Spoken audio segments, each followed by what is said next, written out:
about buying a home but unsure if it's the right time? Maybe you're waiting for interest rates to drop or for the market to crash. Well, here's the truth. Waiting could cost you more than you think. So today I'm breaking down the top tips every home buyer needs to know, including why now might be the best time to buy. So stick around.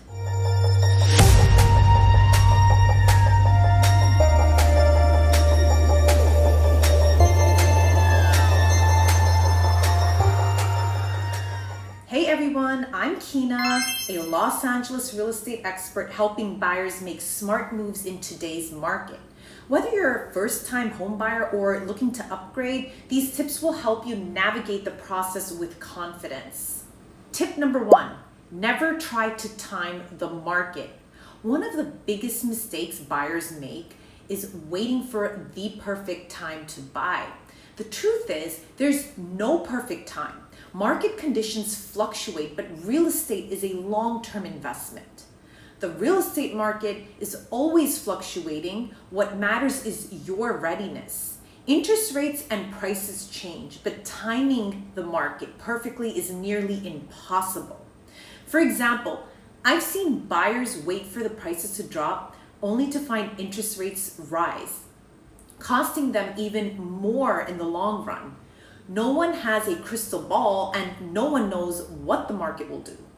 Waiting makes no sense whatsoever. Like, why would you wait? When interest rates go down, prices go through the roof and buying power is lower. When things crash, everything gets really tight.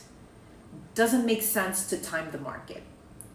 The best time to buy is when you are financially prepared and find a home that fits your needs, affordable to you and what fits your budget. If you wait and don't buy and now you're renting, what are you doing? You're paying 100% interest to the landlord. But it might give you flexibility and it might be cheaper. It makes sense to rent at that point. But don't continue to rent just sitting and timing the market. As long as you stay within your budget, it will be fine. Just make sure you're prepared for the worst case scenario. If God forbid you get laid off, you lose your job, could you find a similar paying job or more? Something to think about. Tip number 2, know your must-haves versus nice-to-haves. Every buyer has a wish list, but what's really essential? For example, you may want a big backyard, but if location is your top priority, you might have to compromise on lot size. One of the biggest mistakes I've seen homebuyers make is not knowing the difference between must-haves and nice-to-haves. Your must-haves are non-negotiable. Things like the number of bedrooms, location, or a specific school district. Nice-to-haves are features that would be great but aren't deal breakers, like a pool, a remodeled kitchen, or a big backyard.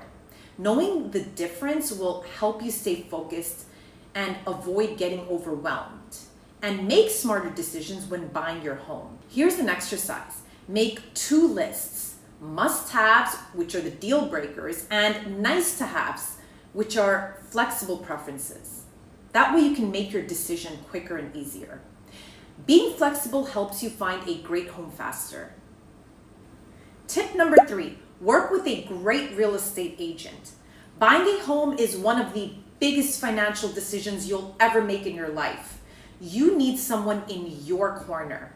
The value a realtor provides you is guidance through the whole process, every step of the way. A great agent helps you accomplish the goals you were set out to achieve, win an offer, find hidden deals, negotiate the best prices, and navigate inspections and the paperwork. For example, the biggest mistake I've seen with this is when buyers hire someone they know, like a relative or a friend in real estate that might not have the expertise in the subject matter. Just because they're a relative or someone who referred you to an agent doesn't mean that you'll get the best of the best. Also, a lot of agents might just want their commission check, so they don't really care what they sell you as long as you buy fast enough through them. So definitely be careful. Tip number 4, work with a great lender. A lender can make or break your home buying experience. The right lender helps you get the best rates, ensures smooth financing, and avoids last-minute surprises. Get pre-approved before shopping. This gives you an advantage in competitive markets. And here's a pro tip: don't just go with your bank. Compare lenders to find the best terms. I've seen people get loans through large banks because of the name brand, and they end up having poor customer service and slower response times. Another mistake I've seen is people using out-of-state lenders. Real estate contracts are specific to each state. Out-of-state lenders, it just slows down the process and chances of winning the offer. When you're interviewing lenders, make sure you ask them the following questions. Number one, how quickly can they return an appraisal when ordered? Number two, what's the fastest time frame they can close in? And number three, if you call on a Sunday, will they pick up the phone? Make sure you're thoughtful when selecting your lender. Tip number 5, get pre-approved before you start shopping. Imagine finding your dream home, but then realizing you can't actually afford it. That's why pre-approval is key. Pre-approval helps you understand your budget and makes you a stronger buyer in a competitive market. It also helps avoid last-minute surprises with lenders. Here's a pro tip. Work with a lender early on so you know your options and can lock in the best rates. Tip number 6, don't rush, take your time. I get it. Buying a home is exciting, but rushing into it can lead to regrets. Buying a home is the biggest purchase you'll ever make in your lifetime. Take time to understand your budget. Research different neighborhoods. Inspect properties carefully. For example, I've seen buyers rush into a home only to regret not checking noise levels, commute times, or hidden repair issues. It can cause a lot of problems later on. Another example I've seen is when buyers are maybe selling their current house and they have to be out of that house, but they don't have a place to move into temporarily. So maybe they feel rushed to buy something right away. Or perhaps the lease is about to expire and they don't want to renew it, so then they feel like they have to rush and buy a house. Or maybe there's a timeline as to when a job is starting and they want to buy something right before the job starts. It just kind of creates unnecessary stress and just an awful process overall. Just think about timelines and worst case scenarios. You must have a backup plan, maybe with a family member or an extended stay somewhere. Tip number 7, location matters more than anything. You can change almost anything about a home except its location. Consider commute times, school districts, walkability, and future development. You don't want to fall in love and get attached to a home. It will cause stress and heartache if you don't win the offer. And I understand it's a home and it's personal, but take a step back and detach. Understand that lots of options can work for you. And here's a pro tip. Visit the neighborhood at different times of the day to get a real feel of the area you want to live in. Tip number 8, be on the same page with your partner. If you're buying a home with a partner, you need to have open conversations. Discuss budget and financial expectations, must-haves versus nice-to-haves, long-term plans such as starter home versus forever home. And maybe this exercise will help. Make a list together. This avoids headaches later. I've actually seen a situation where one spouse wanted to be in the suburbs and the other wanted to be in the city. And they basically weren't on the same page, so it halted the whole progress of the home buying experience. So make sure you know where you want to be, what type of home you want, what type of features you both want. And it's important to flesh out and talk about the components of buying and owning a home. Make sure you are on the same page. Tip number 9, don't be paranoid, trust the process. I see buyers overanalyze every little thing, and they either miss out on great homes or stress themselves out unnecessarily. Yes, due diligence is important, but don't let fear of making a mistake paralyze you. For example, some buyers get cold feet right before closing, even when everything checks out.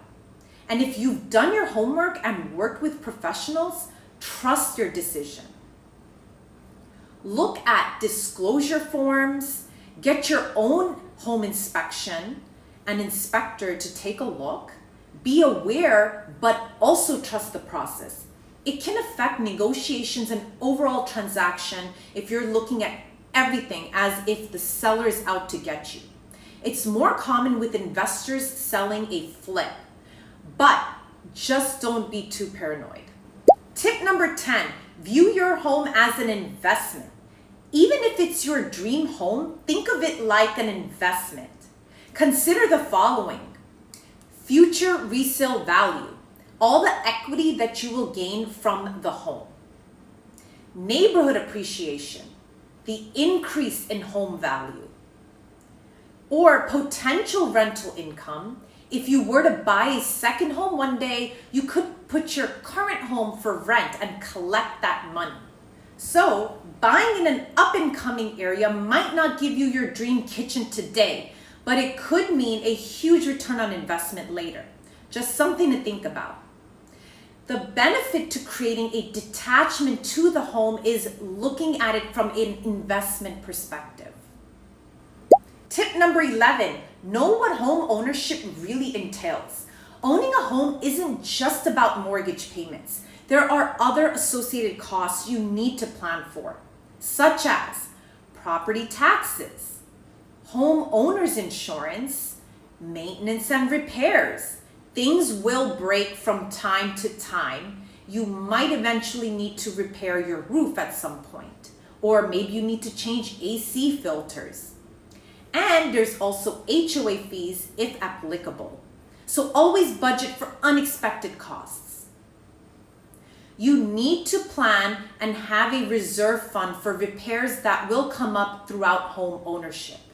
The reality is that in Los Angeles, there are lots of older homes that are remodeled. I'm not saying something will go wrong with your home or it'll fall apart. Of course, we as agents always do everything in our power to make sure you're not buying into a money pit. But just make sure you know how to budget for home issues that may pop up at a later time. It'll help you feel prepared and reduce fear and anxiety with situations like these. Here's a bonus tip. Think long term, not just the next few years. Ask yourself, will this home still fit your needs in 5, maybe 10 years from now? Consider job stability, family plans, and potential life changes. And another pro tip, if you're planning to move in a few years, focus on areas with strong resale value. So there you have it, my top tips for home buyers. The key takeaway? Don't wait for the market. Buy when you're financially ready and make smart moves with the right strategy. Are you thinking about buying? Drop a comment below with your biggest question. I'd love to help.